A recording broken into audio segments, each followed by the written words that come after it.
Well, hey guys, and welcome to today's video. Look, this one's going to get emotional.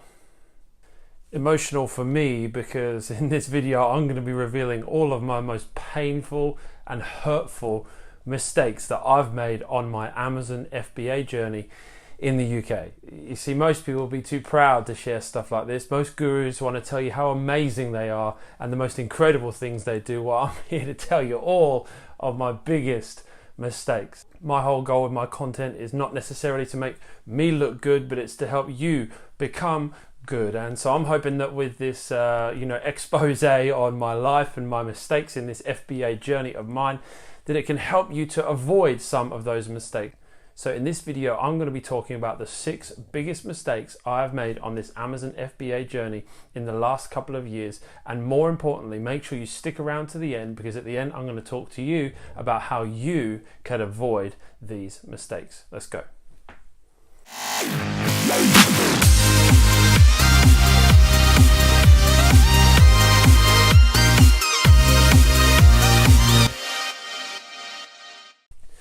Welcome to the video today, guys. I've got a question for you. Have you ever made a mistake at work? Have you ever made a mistake and maybe you're new at the job, or you've been there a while and you just switched off one day, hadn't had your morning coffee, and for whatever reason you made a mistake, and there was that sinking feeling in your stomach where you're like, oh no, I've made a mistake. The boss is going to be mad at me. He's going to be absolutely fuming. I am fuming! And I'm going to get in trouble, and there's that sinking feeling, right? I remember when I was an estate agent when I was young. I had a career as an estate agent. I was maybe 18, 19, just started the job, and my boss sent me on a viewing. It was his friend's house that we were trying to sell at the estate agency, and he sent me, who was the bright young prospect. I was doing well, I was beginning to make sales, and he was pleased with the job I was doing, so he sent me on this really important task to show a house of one of his good friends. And so we went round to the house. I checked with the guy beforehand. Nobody was going to be in, or at least I thought, and I thought I'd done my due diligence. And then we went round the house, and I took this couple to see the house and showed them the amazing kitchen, the amazing bedrooms, the beautiful garden, and everything about the house was amazing until we got to the bathroom.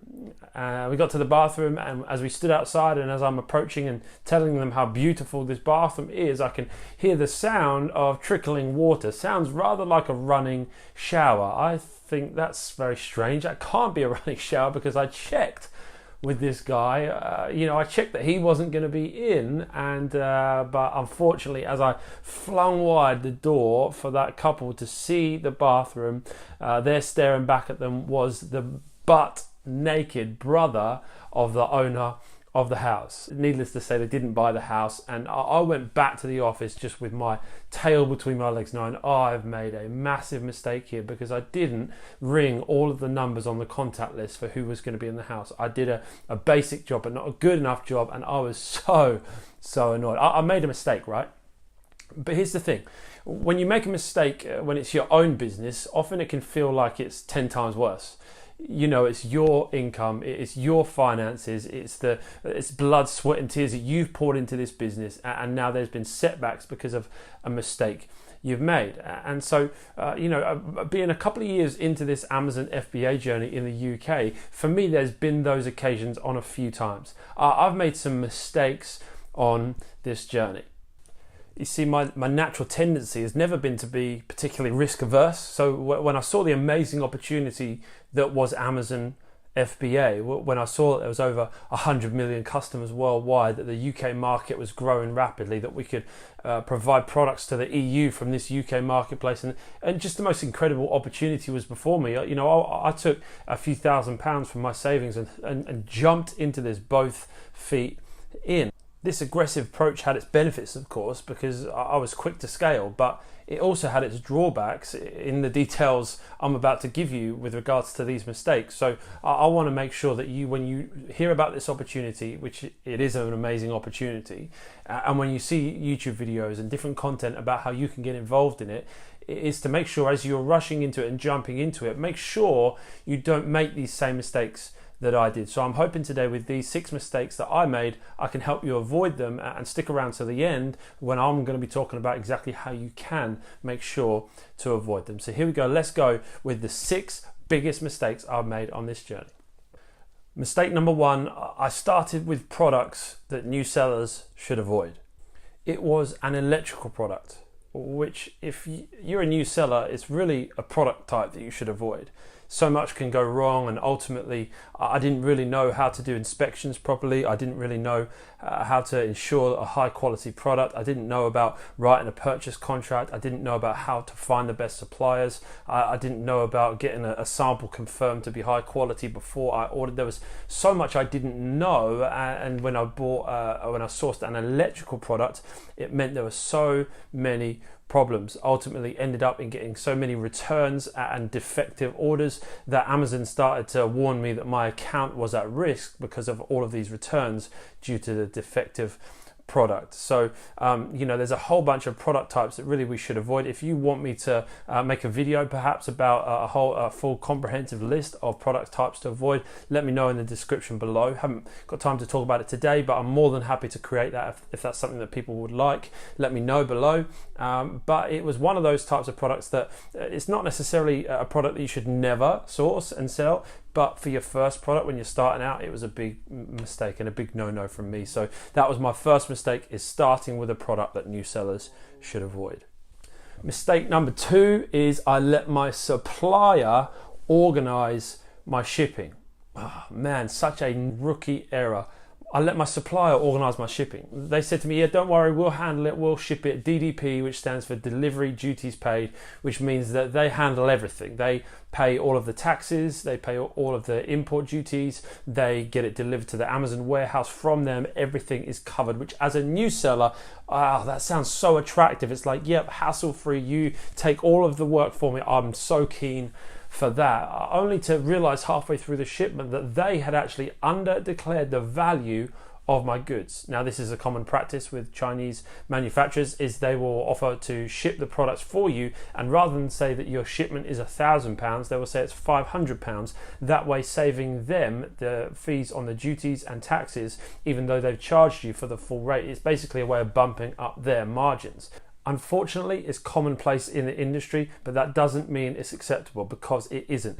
You see, what happens is if that gets found out, if that gets revealed to customs in the UK, actually, that you are liable for that money. Your business is at risk because of that decision by your supplier. So for me, it was too late by then, but luckily enough, our products kind of flew under the radar, managed to get in the country without being found out. It could have cost me a lot of money and a lot of trouble. I've heard horror stories of people actually getting in a lot of bother because of this happening. So make sure that it's fine if your supplier wants to do delivered duties paid, that's fine, but just let them know that you're going to be managing it through your own freight forwarder. If you want a recommendation of a freight forwarder, just contact me below, and I'm more than happy to provide you with some references for some great freight forwarders working in the UK. So make sure you get yourself a freight forwarder that's going to manage it for you. Don't let your supplier organize your shipping.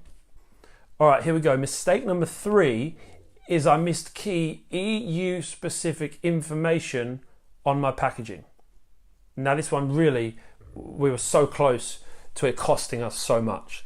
We missed some information on the packaging of our products, because I actually took a course when I started Amazon FBA, but the course that I took was solely focused on selling in the US, and being a UK citizen and being the many benefits there are to selling in the UK. I started in the UK, and actually the packaging requirements that were taught me weren't actually applicable to the UK market. And even though I tried to research it, and what I felt was done my due diligence, there's such a myriad of information out there, and so hard to find at times the right information that you need to put on your product, that I actually failed to put one of the wrong things on my products packaging, and thankfully we managed to rectify it right at the last minute, but it cost us money, it cost us stress, it cost us time and delays because we didn't put the right information on the packaging. So please learn from my mistake and make sure before you get your packaging printed and ship your product, you've got everything you need on there. Things like made in China, things like the right barcode, things like the right safety marks, the right safety symbols, the right information on there. Make sure you have it on there. I heard a friend of a friend kind of story. Someone told me about their friend who was importing 3,000 units of a toy into Germany from China. When the fidget spinner craze was going mental, they imported them, and because they didn't have the CE symbol on this toy, the German customs actually said, well, these can't be imported into the country because they're not safe. So you've got two options as the importer of record, as this company was. You've got two options. You can either send the products, we can send the products back to China at your expense, or we can destroy the products on your behalf. And they worked out the costings, and it actually was going to be cheaper to destroy 3,000 units of this product, which, as you can imagine, was absolutely devastating, all because they didn't ensure the right things were on the packaging. So please don't make this mistake. All right, we're at halfway, guys, and I know I nearly need a lie down already. This is, gotta be honest, this is pretty painful for me, but if it helps you, then it's worth the pain for me, right? I'm sure it is. All right, mistake number 4 is this. I didn't optimize my product for Amazon in the EU.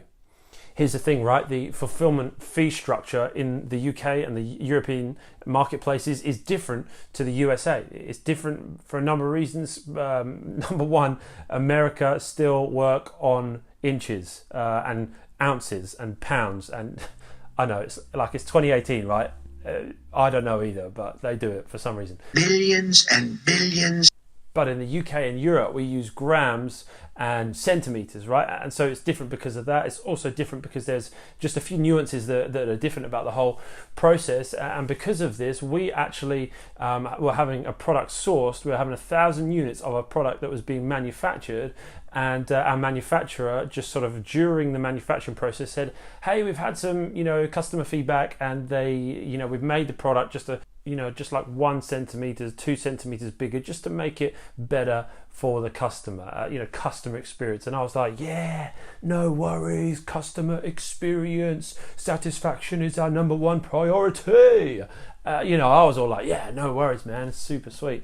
Until it dawned on me weeks later that may well have tipped our product into the next fulfillment tier. You see, as a new seller, I wasn't aware of this kind of stuff, the nuances, the little differences that can make such a massive impact on our business. And so I realized when it was too late and this product was already about to ship, and because of this change in size, it actually pushed our product into the oversize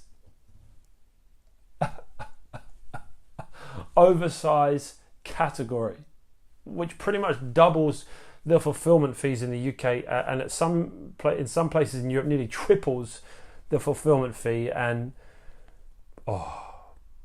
it still hurts, right? Like, it still hurts now. It cost me thousands of pounds because I was such a rookie and made this mistake. Please don't make this mistake. Make sure you study those fulfillment fee charts. Make sure you do get your product within the size boundaries. And if you can take something out of your product that you don't need to make it smaller, or package it in another way, your supplier may say, oh, it's going to cost you an extra few £100 to get a new box made.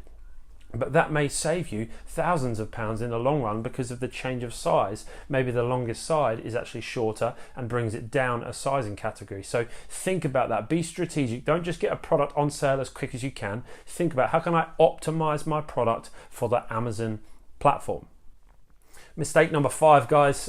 We're nearly there. Thanks so much for keep watching. Some people have just left geez, this guy's an idiot. He makes so many mistakes. I'm out of here. So thanks for sticking with me. I appreciate it. Hope you're enjoying the content. If you are, hit that like button. I want as many people to see this as possible, purely because I want as many people to avoid making these same mistakes as me. So if you do want to avoid these mistakes and help others do the same, hit that like button. I would really, really appreciate it. All right, so mistake number 5 is that I did not factor VAT into my calculations.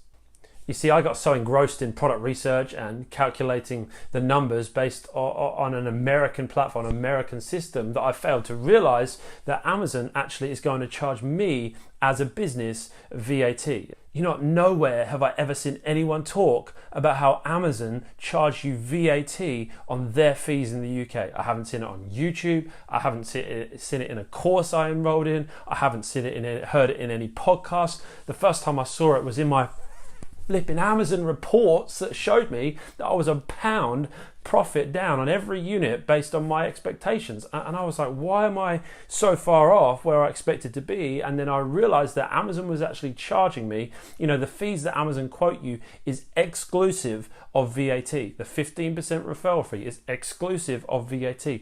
The fulfillment fee they charge is exclusive of VAT. Your advertising fees, your storage fees, they're exclusive of VAT. So don't be an absolute numpty like me and forget to factor that into your profitability calculations. And the final mistake, I'm sure it won't be the final mistake I ever make, but the final one of the biggest mistakes I've made so far. It's been a painful journey today to this point. Thanks for sticking with me. But the final mistake I made was I tried to scale too wide, too quick. When I started to see one of my products go really crazy, started selling 15, 20, 25 units a day, I started thinking, this is unbelievable. I honestly just got so pumped, so excited about the freedom that this could bring, the difference I could make with this business. And so I just got so excited that I just threw everything into it. I thought, right, I'm going to launch this product, I'm going to launch that product, we're going to go nuts, it's going to be insane. And I just got too excited, too quick, tried to scale too wide, too quick. And you know what? Nobody taught me about Amazon in Q4, which just goes mental, and that I'd need to have so much more stock than normal. I didn't really know about Chinese New Year and about how to prepare and plan for that, because your suppliers will be off for near on a month. I didn't know about the incredible cash flow demands of a physical products business selling on Amazon. I didn't know about how to manage those cash flow elements or have any spreadsheets that really helped me with my cash flow in that area. So I tried to scale too wide, too quick, and it cost me in the form of stocking out on my best selling products. Because I was trying to launch lots of products at the same time, I stocked out on my best selling products. So I would encourage you, I always encourage people that I'm teaching about Amazon FBA to broaden their Amazon product portfolio, so you're not just reliant on one or two products. I always encourage that, but I would also heed that advice by saying, don't do it too quickly. Don't follow my example and go nuts and order every product under the sun. Follow a path of healthy cash flow growth and allow the revenue to grow at a healthy pace in a sustainable fashion. Here's the thing, right? The first two mistakes. Let me talk for a moment about how to avoid making these mistakes in general. The first two mistakes I made were purely because I tried to do it alone. Lone Ranger. I thought, I don't need no course, I don't need anybody to help me. I'm going to watch a few videos on YouTube. I'm going to go for it, man. This is like, I'm clever. I got some good grades at school. I know what I'm doing. I'm a businessman. I'm going to build this thing. And, if only I'd have invested in some help, I would never have made those two mistakes. I wouldn't have failed with my first product, and I wouldn't have allowed my supplier to basically break the law for me and under-declare my goods. I wouldn't have made those mistakes because I would have had the teaching and the training. But even more importantly, mistakes 3 to 6, even though I did eventually invest in a course and invest in some help, mistakes 3 and 6 I still made, even though I was early on in that course. And you know what, that course was good, it was fine, it was detailed, it taught me about how to create an optimized product listing, it taught me about the basics of PPC, it taught me about how to find a good product, it taught me a few of those things, but there was so much that it didn't teach me about selling in the UK and in Europe. It's a different beast. There's so many different facets and different factors about it that if only I'd have exposed myself to a community of people that knew what they were doing in this marketplace. So I want to encourage you today. You can avoid these mistakes, but make sure that you're doing this business journey in a community. Listen, YouTube videos are great, and that's why I'm making them, is to try and help more people like you. YouTube videos are great, content like this is great, but a community of people is where it's going to really make a difference. And now we've got an amazing community in a Facebook forum that a few of us have created, and I'd love for you to grab the link down below in the description, and you're more than welcome to join that and join in the conversation and join it in the really helping each other to build healthy, long-term, sustainable businesses. So you can find that in the description below, or also in the description below I've got a free 19-page in-depth overview of how to start an Amazon-based business in the UK to really change your life, that can free you up from the 9 to 5. I kind of feel like I'm on this personal mission to free people from the restriction that money places over time. You know, so many of us are working so hard just to pay the bills because we have to exchange so much of our time for money. But I want to help you stop having to exchange so much time for so little money. I want to help you to free up your time to really make a difference in this world. Do what you feel purposed to do. Do something of significance. So if you do like the content today, if it is helpful, make sure you grab the guide below, and that will lay out the step-by-step that you need to really start this business. But also, subscribe to the channel, because there's going to be more and more content like this coming out. Amazon FBA stuff, but also business mentality, personal finance mentality, that I really hope is going to help you and really improve your life and improve your future. So I'd love you for you to subscribe. Let me know in the comments what you thought of the video. Primarily this, right? If you've made a mistake on this Amazon FBA journey, why don't you let us know in the comments below? I know it sometimes can be hard to admit our mistakes, but actually in admitting them, it reinforces that we won't make them again, and it also helps others around us avoid making those same mistakes too. So I'd love to hear some of your mistakes, if you'd be so vulnerable, and so that we as a community can all learn from them. So I hope it helped, and I will see you in the next video. See you soon. See you soon.